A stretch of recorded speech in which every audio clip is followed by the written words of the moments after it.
Magnanimous Carlsbad is back and kicking off here with the most overpowered move in chess history, or so it was voted recently by the Global Chess Committee. I mean, can you name me anything else in the entire world more powerful than this move? Mushrooms. Instant mind explosion. We won't swear. Who's Magnus's opponent? Well, he's a Polish grandmaster, Maciej Klekowski. Yes, he's not in Magnus's league, but he doesn't deserve this treatment. He just calmly takes the center. This is Titillating Tuesday, just played this evening. It's the 3rd of September. We're building to the Speed Chess Championship semi-finals this Friday. Smash subscribe if you never want to miss a recap. And now Magnus meets him halfway here. Fergie would be proud. Knight f6, and he carries on the pawn play. We get c5 on the board, and Magnus, not holding back here,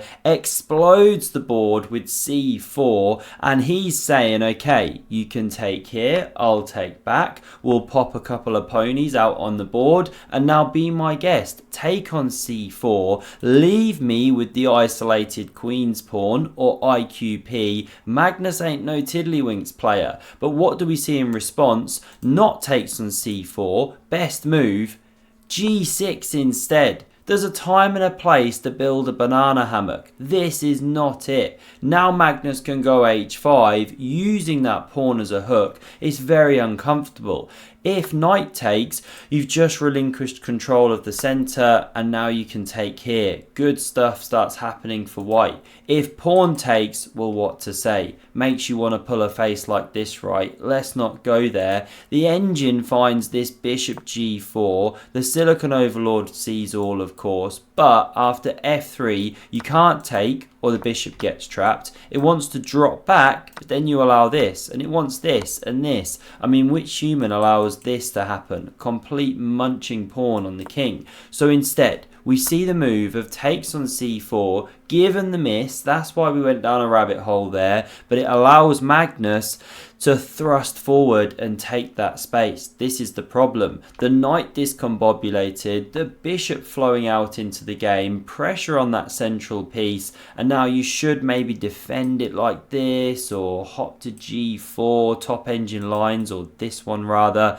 but this was played, picking up the bishop pair, very understandable, but in compensation, Magnus's piece is flowing, and he's the one with the central space. Bishop f5, hits the queen, and what does Magnus do? Does he retreat it to e2? Best move. No, he does not. He plays queen b5 check. Classic Magnus move. He wants to get the ladies off the board. We see queen d7 played.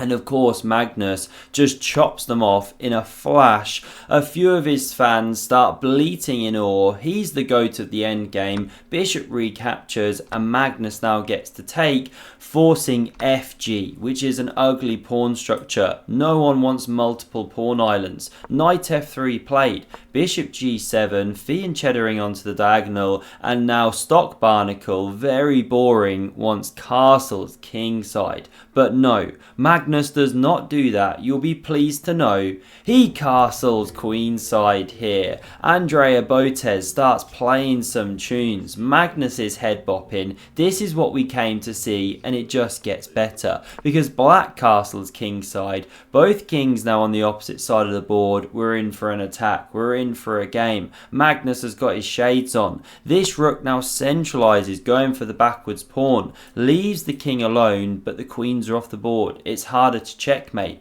This one meekly defends. Magnus now goes bishop e5. Classic idea. If your opponent's got the bishop pair, look to exchange one of them. We see bishop g4. Nice activation. Uncomfortable pin, but Magnus doesn't care. Puffs out his chest, and he's like, do you even rook lift, bro? Covers that knight there. The bishop slides back. He was just teasing. Maciej hits that rook once more, and now it centralizes on d4 here, allowing this check. Look at the bishops, laser beams, snipers from afar. Magnus intercepts with this one. You can go bishop g7 to retain the bishop pair. Bishop e5, where do we go from there? Someone's got to find a plan, but we don't see it. Takes was played. Rook recaptures here, and rook c8 sets up a sneaky tactic. You know, this is where as mere mortals we fall down, right? We're doing so well and then we just miss a trick. The knight is pinned, d5 no longer covered, but Magnus, he's too long in the tooth. He's like, I see you, covers that pawn with the rook once more. Rook c7, are we going to see a stacking of the two towers?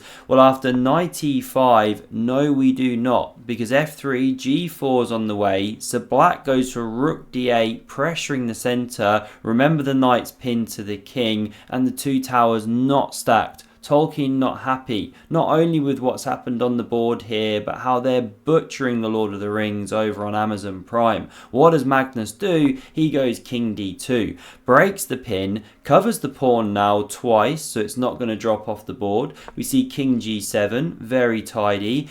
g4, chases back the bishop here. What a piece this is, and what a rook, by the way, just absolute central monster cannon. The bishop now drops all the way back home, but it doesn't get in the way of the rooks. And now f3 seems really natural to me. Hold the structure, hold the square, suffocate the black pieces. However, then black can go h5 actually, nibble against it, and if captures, the knight activates. f4 looking juicy. Magnus recognises this stuff, plays g5, squashes the horsey, and now cramps on these pawns and sets a trap with rook h1. Just a simple trap, but you have to see it, right? You know, if you go pawn a6, then this rook can swing here and you're just crashing through. There's no way to defend. There's no pieces. These are the micro things you have to constantly spot. So knight d6 played, very natural, and now after the rook's double, you can also cover the h-pawn. This is what was played. Magnus expanding. He doesn't just want to push one rook's pawn. He goes with the second, loves it. Alpha Zero-esque. The bishop reactivates. Now we see pawn b3. Weakens the knight, yes, but the dark square is under control. Black only has the light squared bishop. a6 now on the board. Knight c4 back, supported by this absolute brilliant rook on the fourth rank. And now after rook d7 holding the fort, Magnus just plays a move which unlocks the entire defense. King e3. How about that for a powerful king maneuver in? Almost as exceptional as the time that Vidit played it against Hikaru, trying to eat his king, munchy munchy. Arbiter had to intervene, and this now forces the blunder. Now Magnus, he's got ideas of marching all the way in, right? Putting the pressure. Who knows? e5, c5, maybe the second knight activates. The thing with space is you have all the maneuvering plans in the world. But what we now see in response is black getting spooked, taking on c4. e6 was actually best. This not good. Connects the central pawns. Now e6 comes, but classiness from Magnus, just simply a5, using the entire board as his canvas. He's a real Bob Ross on the chessboard. One pawn cramping two is what we see on both sides, and therefore after takes, Magnus has got a free hand in the centre. Now taking back best like this according to Stock Plankton. Now you've got the passed runner. Makes a lot of sense. But Magnus goes with the knight here. He wants to activate that one, start dancing into the position, and he's like a minute up on the clock. So it's a very tricky move. We get rook d6 played. Now we see king d4. What an active piece in the end game, and a blunder from black. Many moves to kind of hold a balance-ish. White is of course better, such as rook e6, but this one not good given the question marks of doom, because now king e5 comes and you hit two pieces here. How do you defend both? Well, you can, like this. Excuse me, but now there's either knight b4 or knight e7, and you can chase away the defender of the bishop. That would have been great for Magnus, but he plays something else, just blitzes it out quickly. He's seen how powerful this move also is. This rook holds this pawn right, and there's now triple pressure on this, which is only double defended. If you go for this one, I didn't yet explore it. Okay, you can capture apparently. This one takes back. Oh, and even just centralize, and this starts invading. You can't put rookie in the corner. This is the problem. So we come back here, no bishop g8. Instead, we see this desperation try, bishop f7, technically best, but then Magnus would have crashed through. And now just be careful if you've had a drink, if you're new to chess, what you're about to see might blow your mind, but it is legit. We get pawn takes en passant. Now this one disappears. Let's see an action replay. It is a legit move, invented in France, first played in about BC 7043. Real favourite still amongst the French when you play this en passant move, and it just gets better in this game actually, because after king f7, knight e4, the best move of stock mollusk, but instead we see rook b1 from Magnus, given the question marks, but pretty harsh. b5 now best, and it would be amazing if it was played, because Magnus could go for a double en passant. Very rarely seen. That's when your tummy starts getting full. But we didn't see b5. Instead, we see this desperation move. But Magnus now crashes through on b7.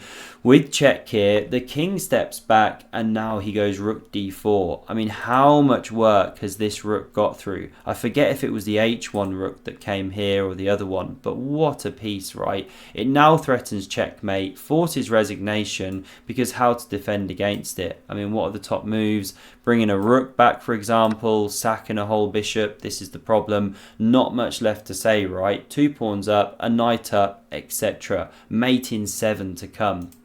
This is the final position. Do smash that subscribe button if you want to catch more recaps at the end of this week. I'm too excited about what's to come. And for another exceptional game, check out the video on screen. Cheers.